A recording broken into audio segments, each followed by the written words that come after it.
welcome to part 12 of the Gary's Mod F4 menu series. So today we're going to be finishing off this series with some categories for the jobs and entities. We'll be doing it for the jobs first, then we'll just copy the code over to the entities. It'll make it so there's a little bar at the top here saying the job category, and then it'll have the list of jobs underneath, and it'll also be the color of the category. So let's get started. We want to hop into our code. And if I can find the right one. Right, here's our code. Then I want to go down to job area. I want to use the for KV and pairs loop over here. And inside here, we're going to just create a variable. We're going to call it local category, because we're going to be calling category loads. You want to create a variable for it, so it's going to be equal to v.category.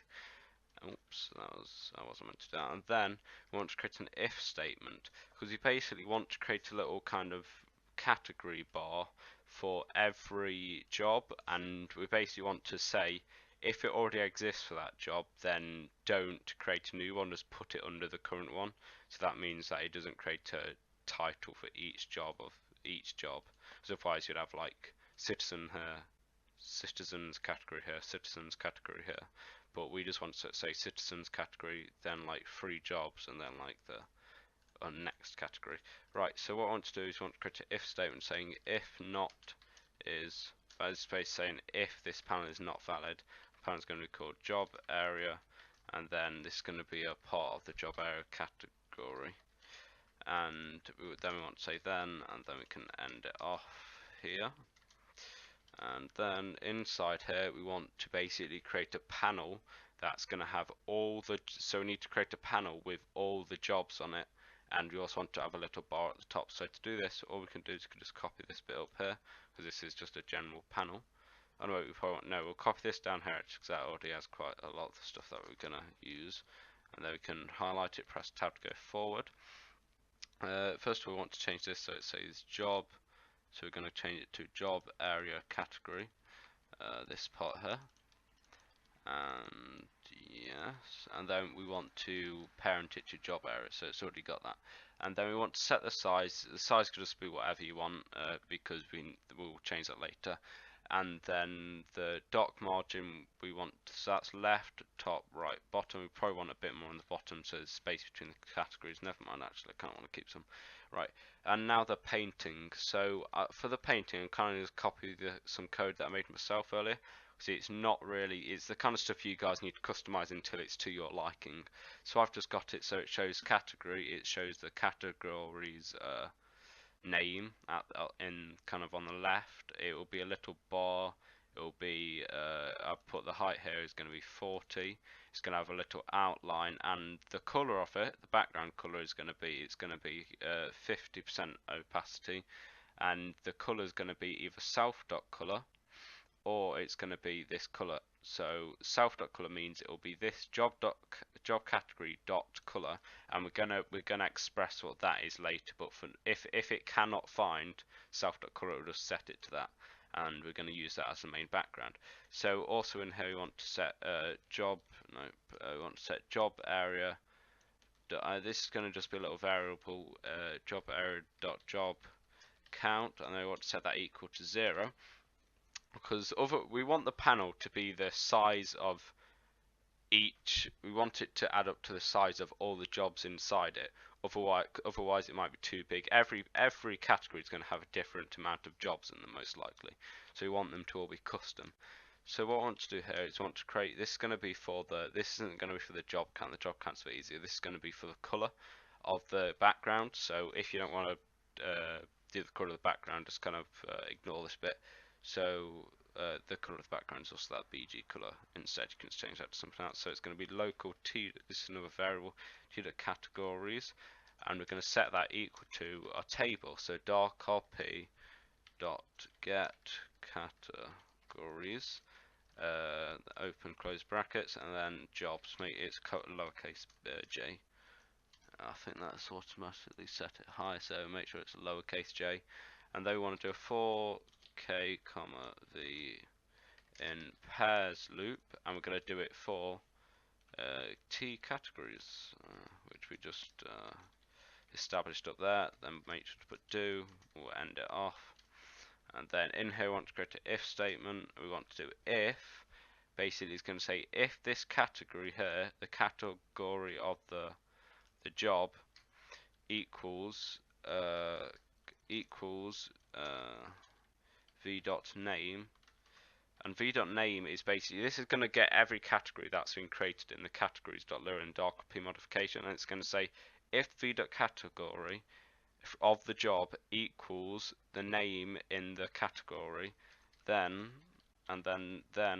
what we do, if we click end, then what we do is we set job area dot, we'll set, this is where we're going to do select color. We set job area dot color, and we set that equal to v.color. So it's basically going to say if the category of the job and the category from the DarkRP categories list are the same, then set this panel's dot color to the category from the categories list. Right, now we're nearly finished. All we've got to do is got to do job area category dot job count. This is going to make it so every panel has a kind of custom job count, and set that equal to job area category dot job count plus 1.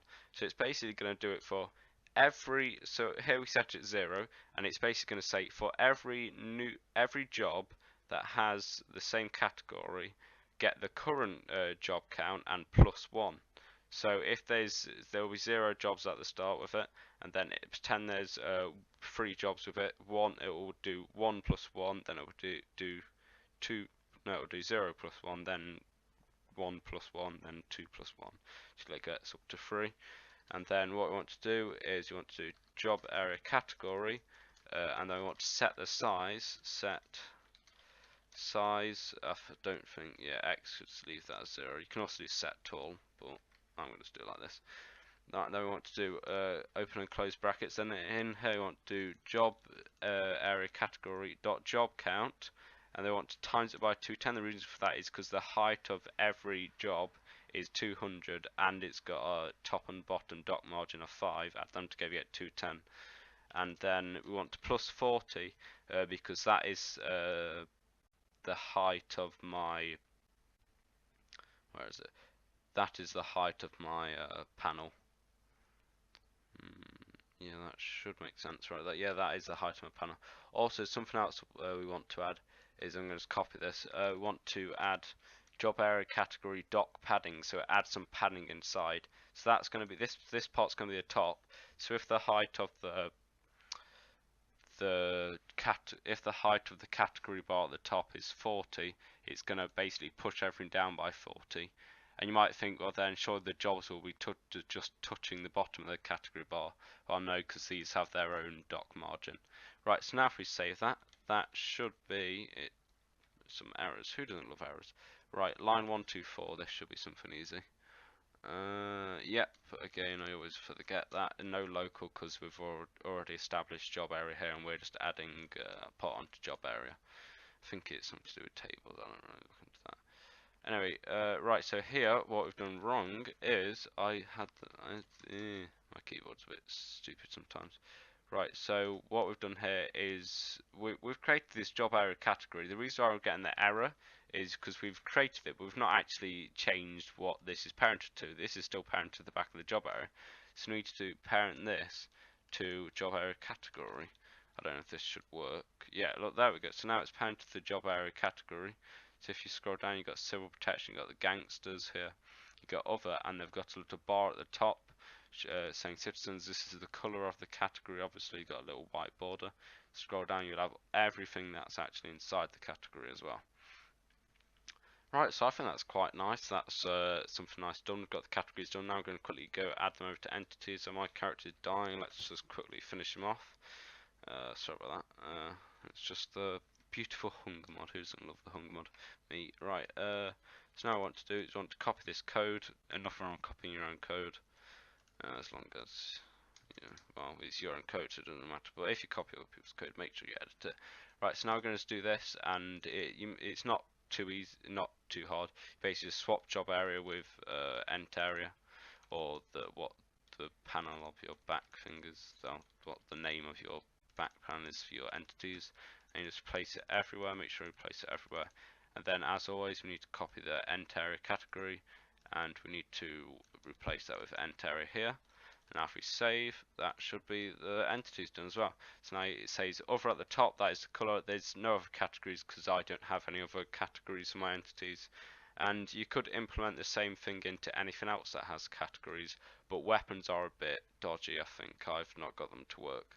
But yeah, so I think that's going to be maybe towards the end of this series. I might make one more episode part showing how to use custom scroll patterns because they look a bit ugly. But yeah, we'll get that done. This is the end of the episode. Thanks for watching. So as you guys requested, I did this beautiful categories. These beautiful categories. Make sure to join the Discord and subscribe below. They'll really help me out, and I'll be happy to help you if you join the Discord. Anyway, thanks for watching. Have a good day, guys. See you next time.